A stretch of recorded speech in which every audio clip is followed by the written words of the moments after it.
ఇటీవల మెగాస్టార్ చిరంజీవి హీరోగా బాలీవుడ్ కండల వీరుడు సల్మాన్ ఖాన్ క్యామియో పాత్రలో తెరకెక్కించిన action emotional entertainer movie God father. Mohan Raja తెరకెక్కించిన ఈ movie Malayalam super hit Lucifer కి రీమేక్ అనేది తెలిసిందే. ఇక రిలీజ్ అనంతరం గాడ్ ఫాదర్ మంచి విజయం సొంతం చేసుకుంది.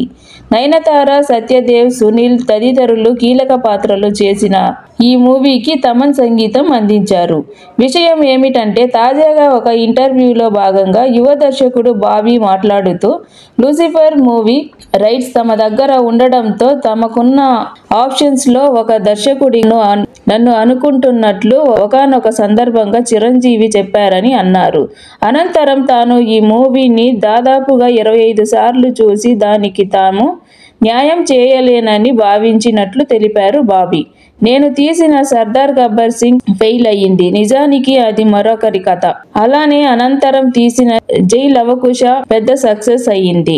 ఆపై తీసిన వెంకీ మామ కూడా సక్సెస్ అయినప్పటికీ ఆ స్క్రిప్ట్ కూడా తనది కాకపోవడంతో ఎంతో సక్సెస్ అయిన తనకు సంతృప్తిని మాత్రం అందివ్వలేదన్నారు.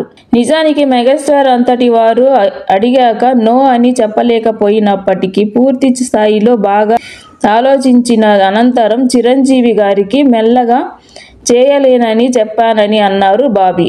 ఆ విధంగా తన నుండి గాడ్ ఫాదర్ మూవీ మిస్ అయినట్లు ఆయన తెలిపారు.